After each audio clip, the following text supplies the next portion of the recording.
दोस्तों, जैसे कि आप सब जानते ही हैं कि शैंग-ची and the legend of the ten rings जो 3 सितंबर को रिलीज हो चुका है और मेरे पर्सनल एक्सपीरियंस से बताता हूं कि ये मूवी बहुत ही हटके है। मेरे ख्याल से ये मूवी मार्वल की अब तक सबसे बेस्ट मूवी में से एक है। अगर आपने अभी तक ये मूवी नहीं देखा है तो जरूर जाके देख लेना। फर्स्ट ऑफ ऑल, हम मार्वल के जितने भी अब तक मूवी देख चुके हैं उन सब में से ये मूवी अलग है। सच कहूँ तो पोस्ट क्रेडिट सीन देखने के पहले तो मुझे लगा ही नहीं था कि ये एक मार्वल का मूवी है। इस मूवी में लव, एक्शन और एडवेंचर के साथ साथ कुंफू कराटे का बहुत सारे मूव्स दिखाया गया है और आपको पता ही नहीं चलेगा कि कब मूवी शुरू हुआ और कब मूवी खत्म हुआ। इस मूवी में एक नया वर्ल्ड का सेटअप दिखाया गया है। इस वीडियो में मूवी का ब्रेकडाउन तो नहीं करूंगा, लेकिन ओवरऑल स्टोरी बता देता हूँ। मूवी का शुरुआत में ही हमें दिखाया जाता है कि कैसे वेन हू यानी शैंग-ची का बाप, जिसको हम मैंडरिन के नाम से जानते हैं, वो 10 रिंग्स के मदद से पूरी दुनिया में एक डर फैला देता है और फिर एक दिन उनको एक जादुई नगरी के बारे में पता चलता है जिसका नाम है टालो। और एक दिन वो वहां जाता है और वहीं पे शैंग-ची के माँ यानी यिंग ली के साथ उनका मुलाकात हो जाता है और वहीं से वो सेटल हो जाते हैं। और सेटल होने के लिए वेन हू 10 रिंग्स को छोड़ देता है और फिर शैंग-ची और उसके बहन ज़ाइलिंग का जन्म होता है। फिर एक दिन वेन हू का कुछ पुराने दुश्मन शैंग-ची के माँ को मार देता है और वेन हू फिर से 10 रिंग्स को उठा लेता है और अपना क्राइम ग्रुप फिर से क्रिएट करता है 10 रिंग्स के नाम से। शैंग-ची के माँ के मर जाने के बाद शैंग-ची और उसके बहन वहां से भाग जाता है और 10 साल बाद शैंग-ची फिर से मिलता है उसके बहन के साथ, जो अब अपना एक फाइट क्लब चलाता है। और वहां पे हमें दिखता है बहुत सारी फाइट का सीन, जिसमें से एक वोंग और एबोमिनेशन का फाइट है। और वहीं पे वेन हू आता है और शैंग-ची उसके बहन जियालिंग और शैंग-ची का फ्रेंड केटी को अपने साथ ले जाता है अपने घर में, जहाँ पे वेन हू बताता है कि शैंग-ची के माँ कैसे वेन हू को बुलाता है, जो टालो नगर की किसी गुफा में कैद है, लेकिन असल में वो एक एविल क्रिएचर है जिसका नाम है ड्वेलर इन डार्कनेस, जो कैद है टालो की उस गुफा में। और वो जानता है कि 10 रिंग्स उसे चुरा सकता है और इसीलिए वेन हू वो बुलाता है, जिसको वेन हू शैंग-ची का माँ यानी यिंग ली समझ रहा था।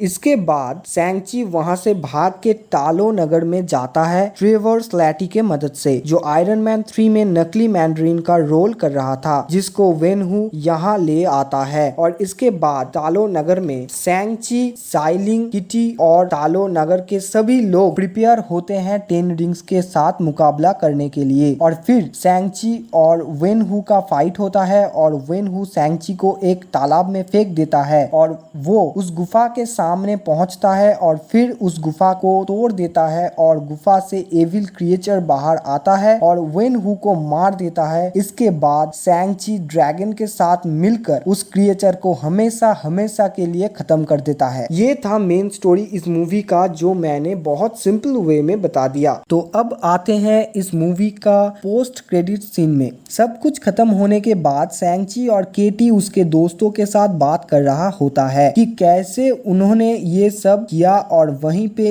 वोंग एक पोर्टल खुलकर वहां आ जाता है और शैंग-ची और केटी को ले जाता है सैंक्टम सैंक्टोरियम पे, जहां पे हमें दिखता है कैप्टन मार्वल और ब्रूस बैनर, जो अब प्रोफेसर हल्क के रूप में नहीं रहा, अपने असली रूप में यानी ब्रूस बैनर के रूप में है। और वहां पे वो सब बात कर रहे होते हैं 10 रिंग्स के बारे में, जिसका कोई इतिहास सैंक्टम सैंक्टोरियम में भी नहीं है, जिसका मतलब हो सकता है 10 रिंग्स उससे भी पुराना है। तो फिलहाल इस मूवी में 10 रिंग्स के बारे में कुछ ज्यादा बताया नहीं गया है, शायद किसी और मूवी या फिर कोई सीरीज के थ्रू बताया जाएगा। और वहीं पे वोंग बताता है कि वो 10 रिंग्स एंट्रीज में किसी को कोई सिग्नल भेज रहा है, जिसके बारे में अभी तक कुछ पता नहीं चला है, लेकिन शायद फ्यूचर में किसी मूवी में दिखाया जाएगा कि विलेन के पास ये सिग्नल जा रहा है। अभी तक ये तो पता नहीं चला है कि मूवी एमसीयू के टाइमलाइन में कहाँ एग्जिस्ट करता है, लेकिन शायद एंड गेम के बाद ही करेगा, क्योंकि अभी तक सभी मूवी या वेब सीरीज एंड गेम के बाद के टाइम में एग्जिस्ट करता है। इसके बाद वहाँ वोंग और ब्रूस शैंग-ची को इनडायरेक्टली वेलकम करता है एवेंजर्स के टीम में। इसके बाद एंड क्रेडिट सीन में दिखाया जाता है कि शैंग-ची का बहन जियालिंग